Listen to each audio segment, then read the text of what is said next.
les Allemands, hein, matière première de l'époque.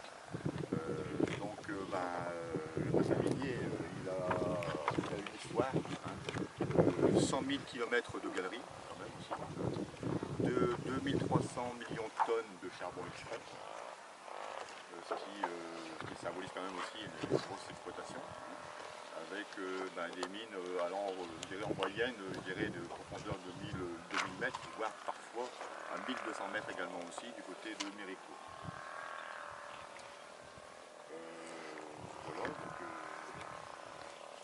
Je vais te rejoindre un peu, hein. Donc les Allemands ont fortifié fortement la crête de Vimy, hein, avant la bataille. Hein.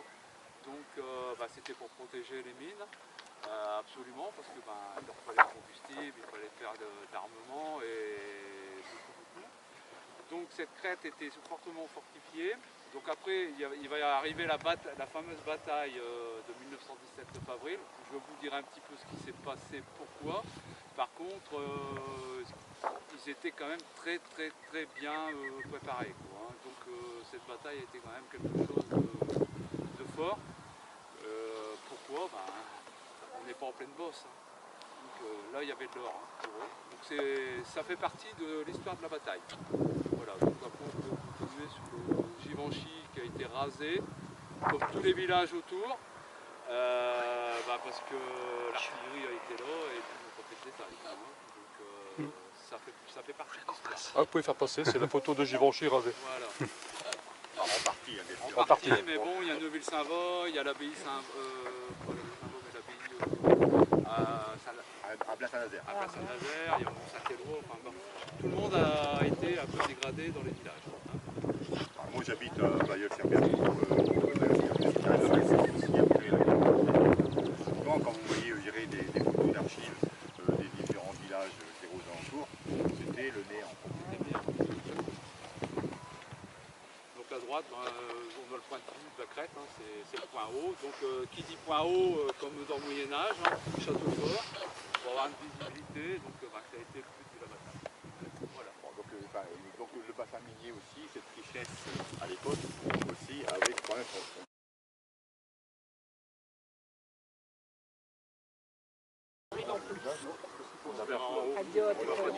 Là-haut, on a une visibilité énorme.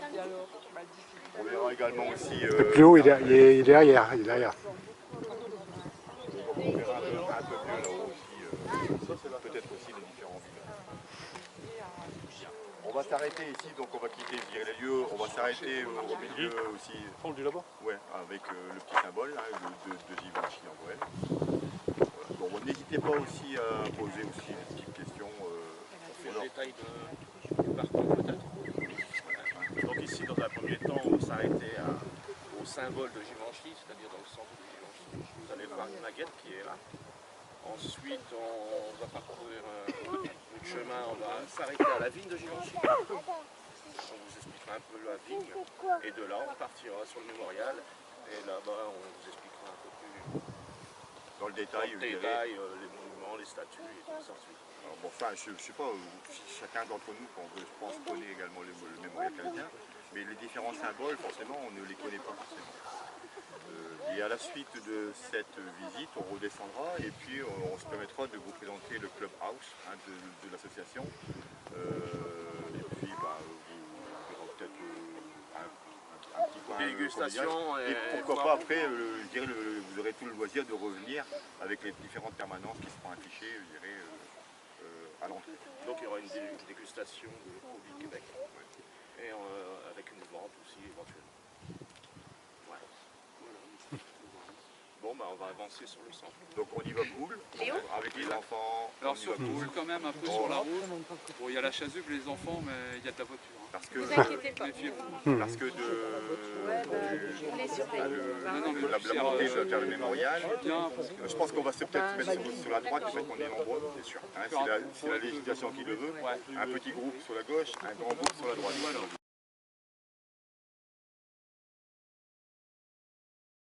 La guerre, Givenchy avait beaucoup de fermes avec des chèvres, des baguettes comme chez nous.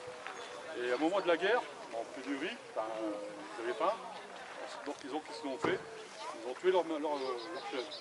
D'où au départ ils ont fait les mangeurs de baguettes. Alors pas toi, c'est devenu les mangeurs de baguettes. Voilà. Il y a un cross sur ce net. Il y a un Il y a trail. un trail Cherchez dessus. tout à l'heure, il y a pas. Toujours le premier.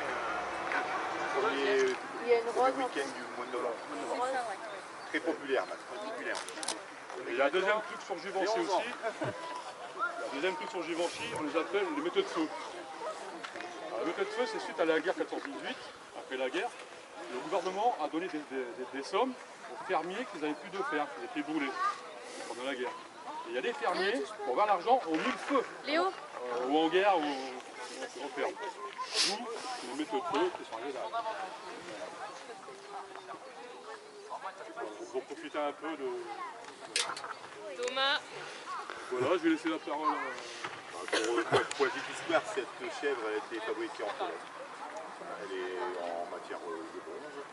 Et il y a eu une cérémonie il y a quelques temps maintenant, il y a quelques années. Donc c'est pas une chèvre française, je suis désolé. C'est pour ça qu'à l'entrée du village, vous avez aussi le panneau Image de Maguette. Montre-le un petit peu, le panneau. Il n'y a pas de jumelage avec la Pologne. Je pense pas, à ma connaissance. Bah, c'est simplement pour transmettre des raisons.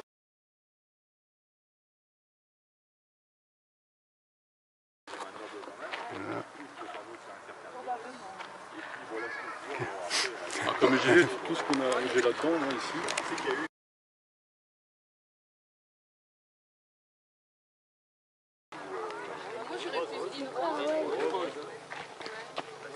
En arrivant, j'ai vu ça.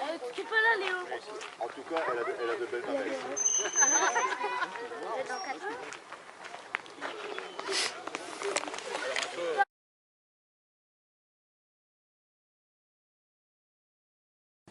Avec l'ancien pressoir.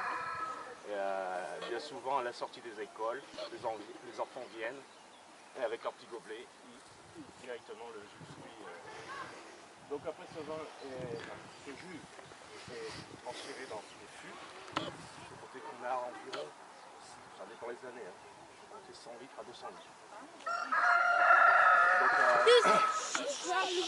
dans ces cuves, ensuite vient une macération. Donc il y a du soufre, on fait des mélanges, on mesure le sucre, les degrés. Enfin, bref, toutes les semaines, il y a quelqu'un qui passe, qui goûte, qui fait des tests et tout. Et ensuite, bien souvent, décembre, janvier,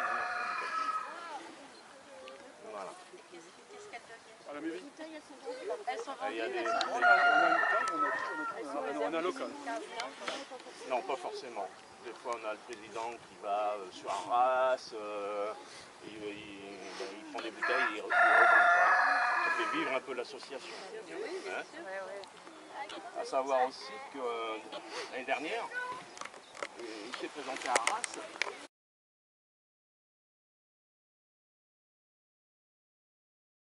Donc ici, on est aussi des bénévoles.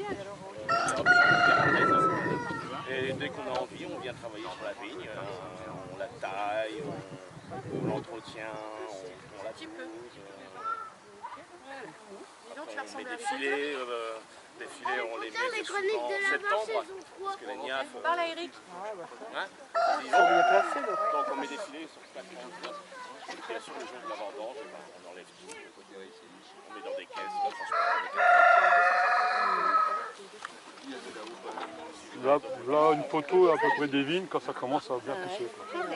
Donc la vigne ici, c'est une particularité quand vous êtes dans le midi ou quoi, dans les vignes, vous voyez toujours les vignes qui sont à peu près cette hauteur. Là, ils sont bas. On préfère les avoir plus hautes.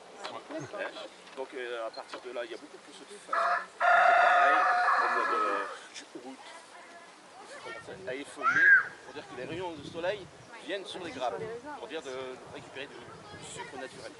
La photosynthèse, c'est ça? La photosynthèse. C'est un savoir-faire quand même, parce que ça se fait pas n'importe C'est très intéressant. Ouais. C'est très intéressant. Bon, il y a des choses qui sont moins marrantes, on va dire, mais désherbé, il n'y a personne qui veut, quoi. Mais sinon, c'est très intéressant. J'aime bien. Il y a un viticulteur des Charentes-Maritimes qui est venu seconder les 3 productions locales, celle d'Aïkour dont tu parlais, celle de Liévin et celle Liévin ici. aussi. Donc il fait un tir groupé, il vient gérer quelques jours dans la région et d'année en année il donne des conseils Sur la taille principalement. sur la taille parce que la taille représente quand même une partie importante. Parce que si c'est mal taillé, ça ne produit pas. À savoir qu'on taille déjà pour la comme ici, vous voyez, bon, nous, on a ici, voilà, ça c'est pour l'année prochaine. À chaque fois, c'est un petit serment. Faut pas. Hein, parce que vous avez toutes les branches jusque-là, qu'elles sont on garde qu'une seule branche et on coupe un serment que l'année prochaine doit partir. Parce que là, cette branche ici, elle va fournir du raisin. Pour l'année prochaine, c'est terminé. D'accord, bon. Et chaque année, Et qu'est-ce qui fait qu'on choisit une branche plutôt qu'une autre? C'est comme ça. Hein, qu'est-ce qui fait qu'on choisit une branche plutôt qu'une autre? L'orientation, sa forme, L'orientation, sa... bien sûr, il faut toujours prendre, on va dire, le serment le plus bas possible du pied. D'accord. Et après, vous prenez la première qui repart. Et on laisse Tout le 7. reste, on enlève. On laisse... On en laisse 7, c'est ça je crois. 7 à 8. 7 à 8, 7 à 8. 7 à 8 bourgeons. Ah, d'accord. Hein, donc, Avant de le couper sur l'extrémité. 5, 6, 7. Ah, d'accord. Donc ici, vous voyez, ici,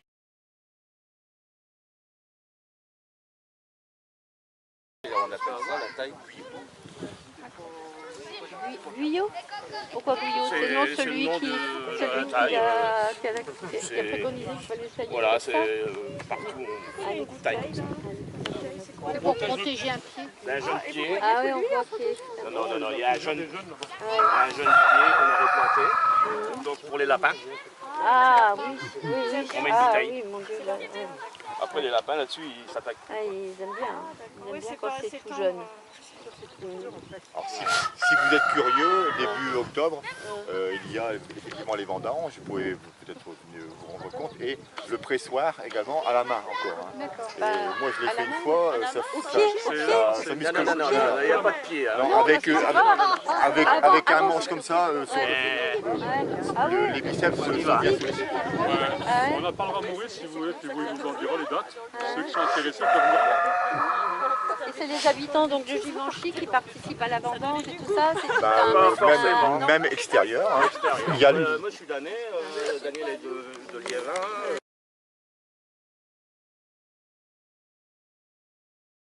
En 1914 par sa double nationalité, mais au Maroc, qui était sous protectorat français.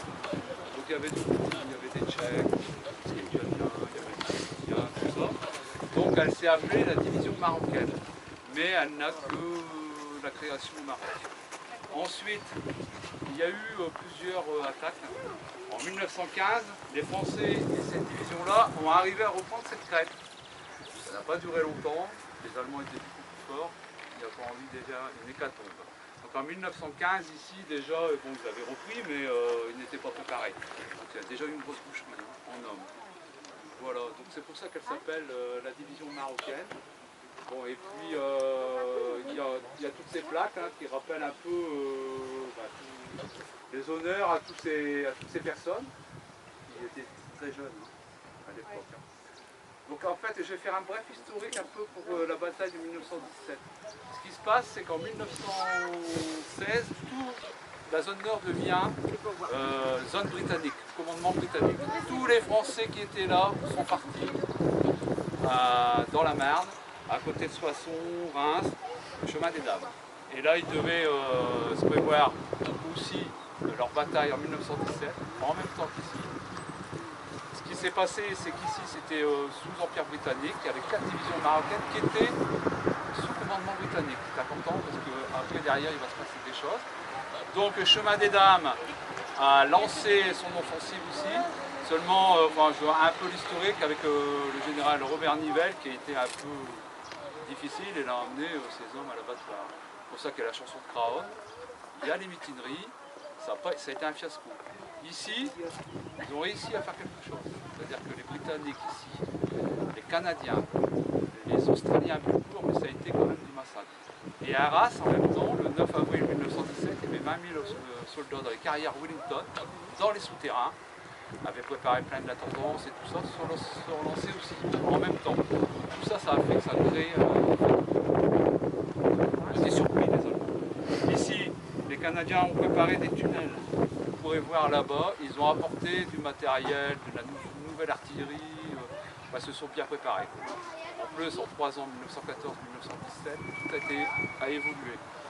Ils ont pu avoir des photos aériennes, l'aviation, et ensuite, au niveau de l'artillerie, ils ont commencé à mettre en place des choses, on va dire des bases de calcul, parce qu'ils se sont aperçus que les canons, malgré tout, chauffaient et n'étaient pas précis. Donc à chaque fois, ils réglaient la hausse, parce que tous les 100 mètres, ils envoyaient, les hommes suivaient, 100 mètres, ils envoyaient 100 mètres, et ici, c'est ce qu'ils ont appliqué. Donc la bataille de 1817, elle s'est jouée dans ce sens-là. Les 4 divisions canadiennes sont arrivées ici, et ensuite, ici, c'était la 4e. 3e, 2e, 1re, c'est peut-être 2500, c'est le territoire. Bon, ils ont compris cette traite. Et les Canadiens. Ensuite, ils l'ont aussi. Ce qui s'est passé après, bon ça je le dirai là-bas au monument, c'est que derrière ça a apporté pour le Canada un gros changement. Voilà un petit peu succinctement ce qui s'est passé. Donc la bataille d'Arras, c'est pour ça qu'il y a eu les commémorations à Arras et tout. Là ça a été plus court, les Australiens. Oui, voilà, là-bas. Bon, ils ont eu aussi d'énormes pertes, parce qu'on n'a pas gagné la guerre en 1917. On a gagné la bataille ici. Mais c'est en 1918, c'est avec les Américains que derrière ça s'est changé. Voilà un petit peu ce que je voulais dire. Donc il y a eu quand même pas mal de bagarres.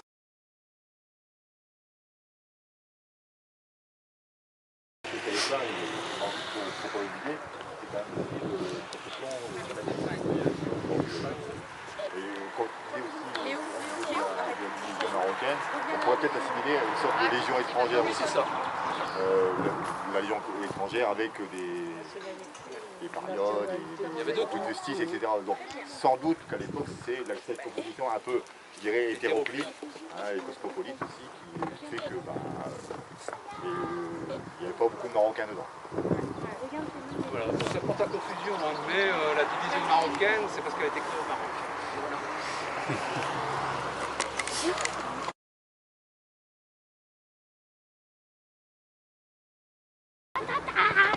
Attention l'enfant là. Il y a que les parents. Voilà.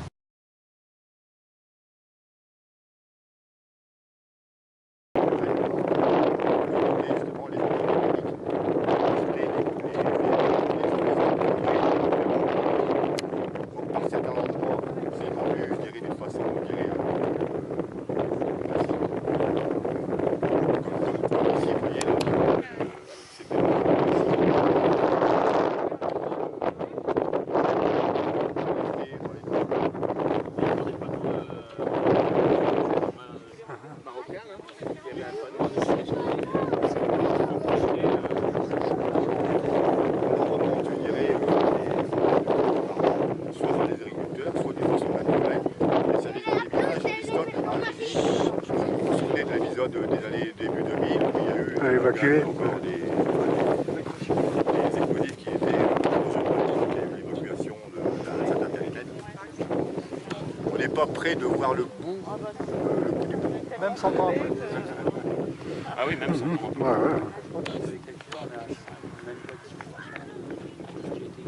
Ah oui. Qui est tombé aussi. C'était l'enfer ici, il faut le dire. C'était l'enfer. C'était un pilonnage, c'est par millions d'obus, donc c'est même inimaginable. Surtout avec des coucous comme ils avaient. C'est inimaginable aussi que certaines personnes, fort heureusement, s'en sont sorties. C'est un peu miraculeux. Oui, celui qui s'est sorti, c'est un miracle. Bon, ils étaient très jeunes, 19 ans. Ça allait même pas jusqu'à 16 ans. Ouais. Il y en a qui sont sortis, mais beaucoup avec des gueules cassées, quoi. Même les Allemands ont été étonnés parfois, je dirais, de retrouver encore des survivants, soit je dirais canadiens, britanniques, français ici. Alors à cette époque, ils étaient tous partis sur le front Est. C'est pour ça qu'à Lorette, normalement, après 1960, vous n'allez pas voir une croix qui marquait 1917. c'est pas une exception, hein, mais c'était tous partis de côté avec ce. Là, j'ai fait un bref historique avant d'aller là-bas. Alors, ce qu'il faut savoir, c'est un mémorial national au Canada. C'est quelque chose de très important, il n'y en a qu'un en France, celui-là. Donc le pourquoi, c'est qu'ici, à partir de cette bataille par les 4 divisions, ils étaient toujours sous autorité britannique. C'était une colonie. Cette bataille a apporté leur autonomie. La première des choses qu'ils ont gagnées, c'est que le général en chef, qui était un Britannique, a été remplacé par un général canadien. Ça a fait un sacré scandale. Les gens, ils avaient déjà gagné ça. C'est pour ça qu'ici, les Canadiens, d'ailleurs on l'a vu le 9 avril, hein, pour eux c'est là où leur nation a commencé. Ils ont été reconnus au traité de Versailles en 1919.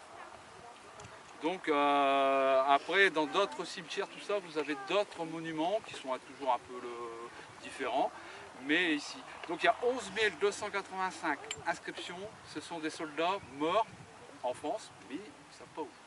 Donc là-bas, d'ailleurs Daniel, tout à l'heure avec par geste alphabétique, on pourra vous en retrouver. Donc, alors ce qu'il faut savoir aussi, c'est les colonies britanniques, ce qu'on appelle les dominions, ont tiré tous les hommes qu'ils pouvaient, c'est-à-dire au Canada et tout ça. Donc c'était un pays francophone et anglophone, le Québec est francophone. Alors, ce qu'il faut savoir, c'est que les Anglais se sont engagés très fortement au Canada. Par contre, les Français au Québec n'étaient pas très chauds.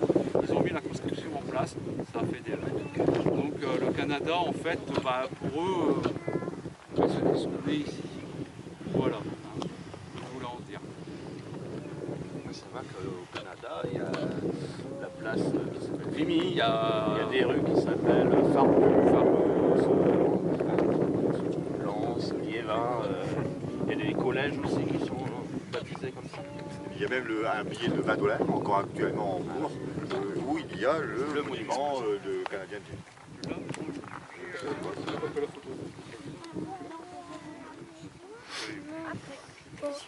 Oui. C'est quoi comme arme?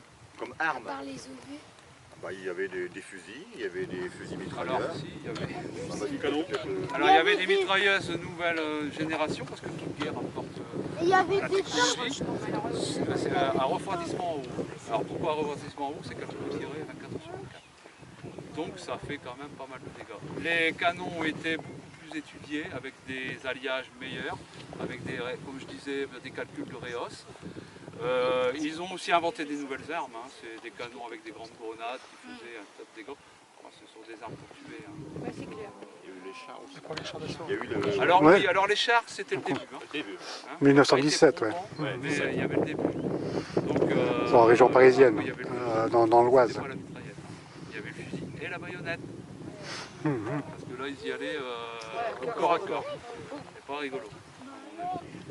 Alors malheureusement, je dirais, chaque conflit mondial de ce genre ont fait évoluer les technologies, parce que chacun y mettait, je dirais, des inventions nouvelles, notamment le gaz, malheureusement. Voilà. Gaz moutarde. Dans l'aviation, parce qu'entre 1914 et 1918, les aéroplanes ont beaucoup évolué, parce que c'était les prémices aussi de Au l'aviation. début, ouais. Donc, je dirais, la technologie, malheureusement, Elle évolue. l'ingéniosité humaine fait que on essaie de faire évoluer au détriment, forcément, je dirais, De la vie humaine. de la vie humaine. Donc chaque guerre, alors si on avait une guerre actuellement, bon, plus bon, si donc, voilà.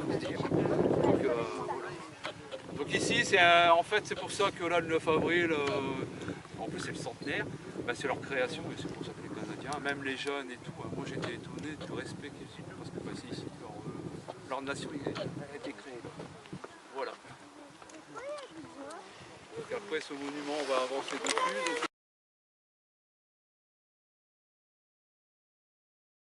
Il y a des gens qui suivent, hein. Vous avez entendu? Ça doit être dedans même. Il y a des gens qui suivent. Par contre, on explique pas aux autres. La face avant. On va le faire là-bas. Ah oui, Je sais que c'est la quatrième. Là, c'est la face arrière, ouais. Mais ouais, en bas,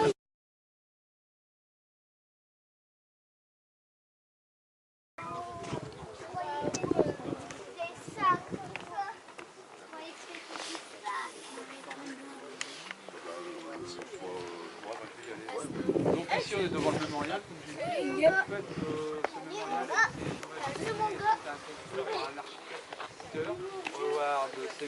Walter Howard Seymour, qui a été primé.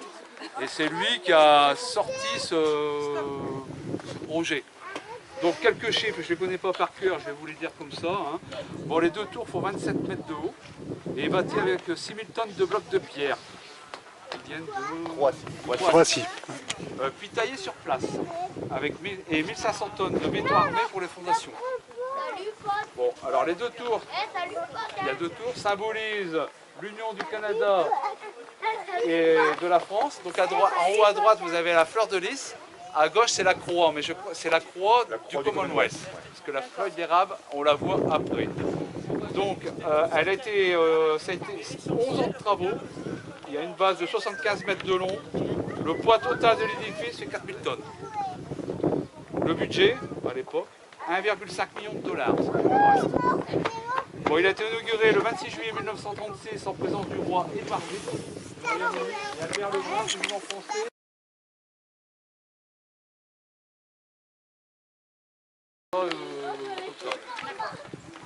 Donc des projets on les a vus nous, hein, par des diapositifs, hein, il y en avait d'autres, hein, bon, mais c'est lui qui il a rêvé de soi-disant un jour et puis bah, il l'a présenté, donc c'est son monument. Donc cela c'est le monument national. Tout autour vous avez les noms gravés des 11 285 soldats qui ont disparu en France. La bataille a fait 3000 morts, 10 000 blessés aussi, hein, au Canada, la 4e. Ensuite, ce qu'on peut en dire, c'est qu'il y a des sculptures.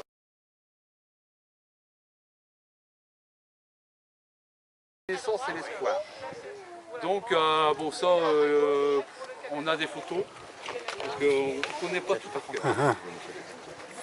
On pourra peut-être aussi, à la fin de la visite, on essaiera de vous procurer ce petit fascicule, Ouais, on va vous celui-là, hein, qui une sorte, je dirais, de rappel et des différents symboles qu'on peut évoquer. Donc en fait, hein, on est comme ça. N'oubliez pas de me le réclamer à la fin. Hein, la statue de la paix, bah, c'est celle qui est en haut, mais il faut être en arrière. Ici, on a la connaissance. En haut, tout en haut, on a la justice et on a la vérité. Donc ça, c'est le sculpteur qui l'a imaginé. Hein, donc c'est des statues en plaques qui ont été ramenées ici et qui ont été faites sur place. Enfin, les statues ont été faites avec des...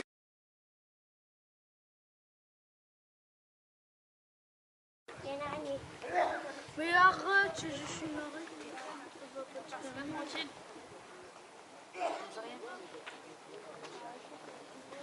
Laisse-la tranquille. Attention, il y a l'escalier là, tu vas tomber. Même pas à la fin, tu vas descendre. Ouais. Eric, c'est bon? Oui, vas-y, donc je reprends ce qu'a dit Guy.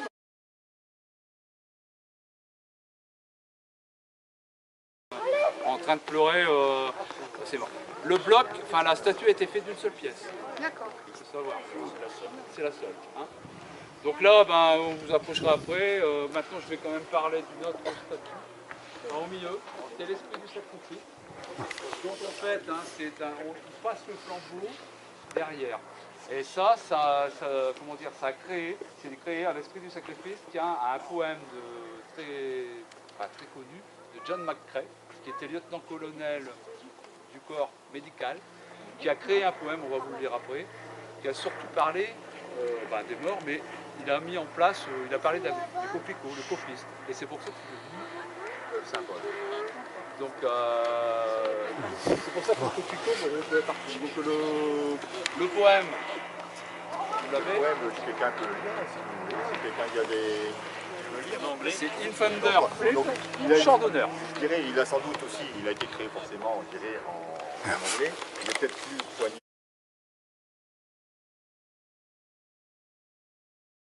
Dans l'eau, auprès des croix et dans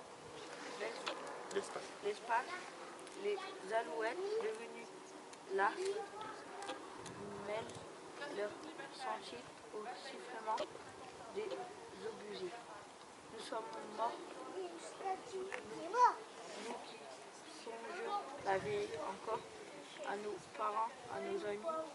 C'est nous qui reposons ici au champ d'honneur. À vous jeunes désabusés, à vous de porter l'oriflamme et de garder au fond de l'âme le goût de vivre en liberté, accepter le défi, sinon les coquelicots se faneront au champ de nous. Pourquoi les coquelicots Voilà, en fait, c'est John McCrae qui a été pris en photo et c'est lui qui a créé ce poème. Bon, il a été repris justement après que le Canada a été reconnu comme nation. Et comme il parle des... Alors le coquelicot, pourquoi?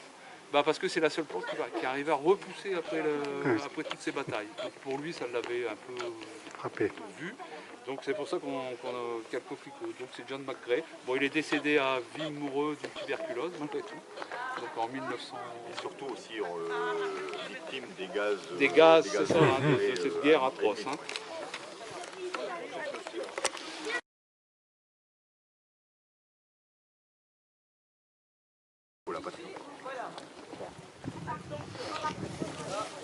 On a un peu avec les statues bon, la mère Canada elle est là, on va aller voir.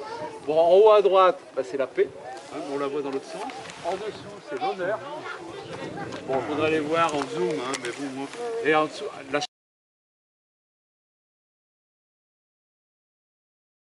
famille viennent mettre une croix avec un mot dessus et le mettre au pied du monument. Alors celui-là, je l'ai pris au hasard, mais je vais vous donner un nom parce qu'il va trouver pour vous.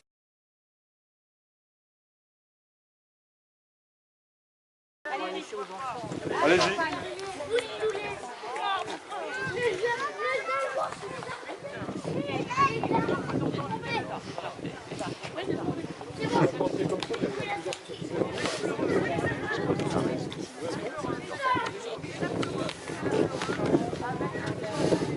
Léo. Non. Champagne, CH. Voilà. Vite, prépare-toi les gars.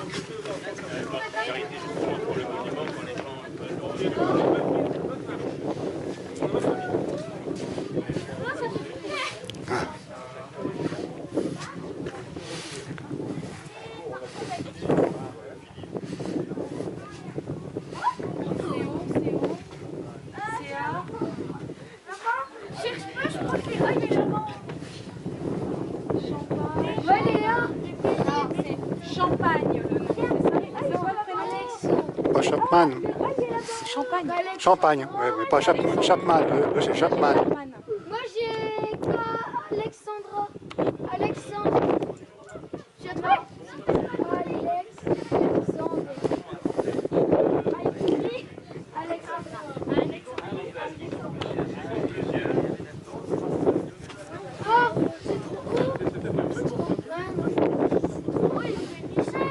Parce que là, la Charité, la Chandelaire.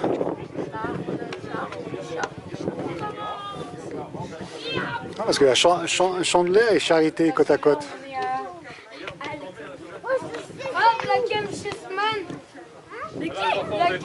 Non. Il n'y a pas trouvé. C'est en ligne.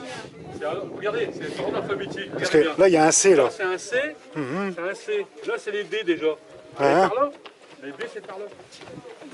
Donc le C, c'est par là. C'est Champagne. Ils ont bien compris, un Champagne. Regardez le Champagne. CO. D'accord? Allez, par là. Là-bas, t'as les CH. Et donc, à mon avis, il va être en bout de ligne. Je vais le remettre à sa place, ça.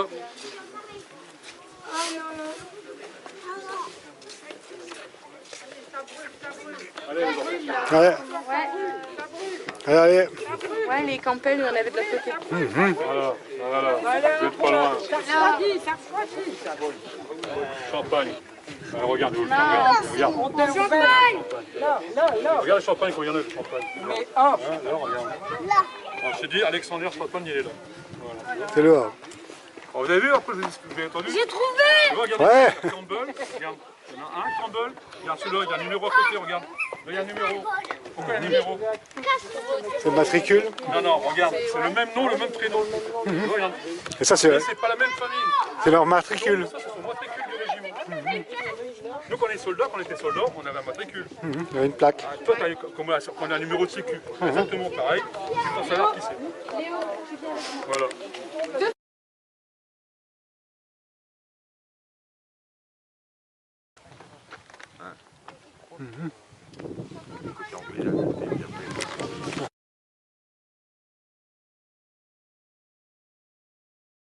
La statue, donc en dessous il y a un personnage. Bon, il faut regarder les visages aussi, hein, ils sont un peu prenants. Donc ça a été fait sur place, hein, tout ça ici. Les statues qui ont été arrivées ici en 1900, je ne me rappelle plus de la date, sont reparties au Canada et elles sont maintenant dans un musée. Hein, parce que c'est arrivé par des... le modèle est arrivé en plâtre. Hein, ici, hein. Et c'est des gens qui ont taillé sur place. Hein. Ouais, c'est reparti là-bas.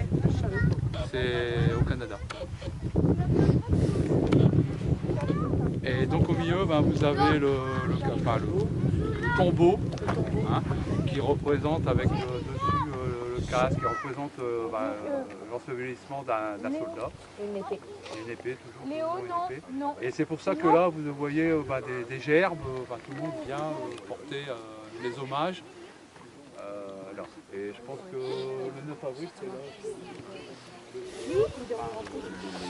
Les officiers. Les officiers qui vont déposer. Parce que ici, il y avait carrément le parterre le gratin. Il y avait une partie là-haut, mais il y avait une partie également ici. Donc,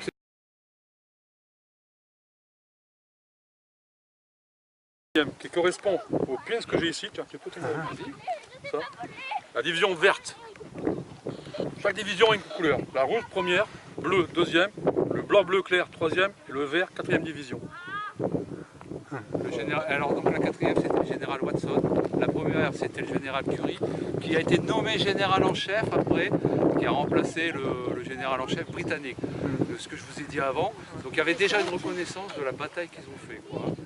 Donc bon, la quatrième c'est ici, bon, enfin je veux dire ici pour eux ça a été, enfin c'était en 3 jours, 5h30 lundi de Pâques, il neigeait, il gelait, enfin c'était un...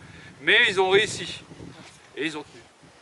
Ils ont tenu. Hein. Donc voilà pourquoi tout ça, ça prend une ampleur. Hein. Tout ça c'est le Canada.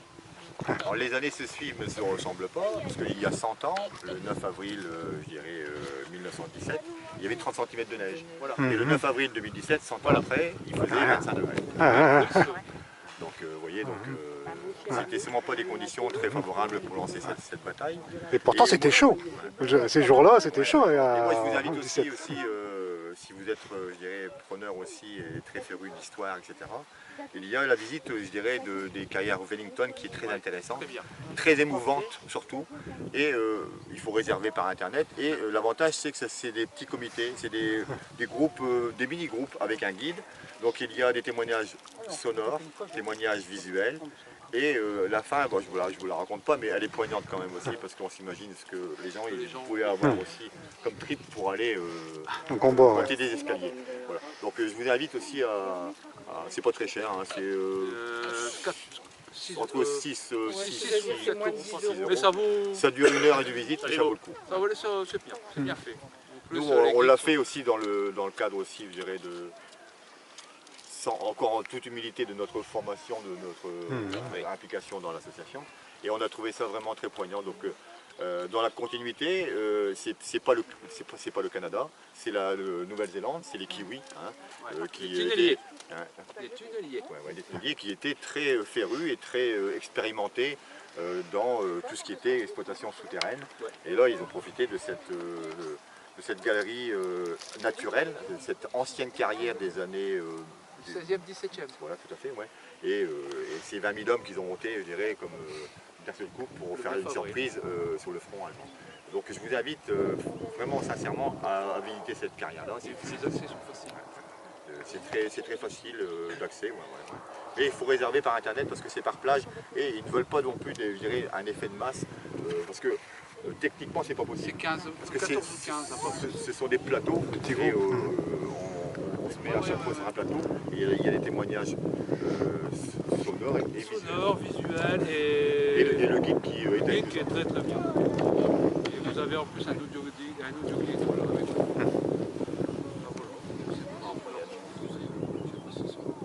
Oui, il y a le nouveau accueil, ouais. Non, ici. Le nouveau accueil. Bon, Il y a un nouveau qui a été ouvert lundi. Ouais. Bon, l'autre était un peu étriqué, hein. Il y a des témoignages aussi, il est important, mais là, ici, ils sont quand même étoffés. Hein. Bon, après, bien sûr, vous avez les tranchées, les tunnels. C'est bien aussi. Voilà, c'est bien aussi. Hein. C'est gratuit. Ouais. Donc les visites se font sur réservation. Après, au niveau des symboles canadiens, il y a, comme le disait Gérard tout à l'heure, c'est le seul symbole, je dirais, d'importance nationale. Mais il y a d'autres aussi, genre un caribou. Alors ça, c'est les Terre-Neuviens. Bon, le Canada avait des provinces, c'est les Terre-Neuves. Hein. C'est le caribou, à Montchipreux, c'est aussi un caribou. Et bon, on dit canadien, mais ils étaient dominions, hein. Ils n'étaient pas encore reconnus. C'est pour ça que là, c'est Terre-Neuve. À Courcelette, c'est encore différent. Mais il y a différents, je dirais, de symboles, hein, de l'implication du Canada, mais à moindre importance quand même aussi. Ici, c'est leur symbole.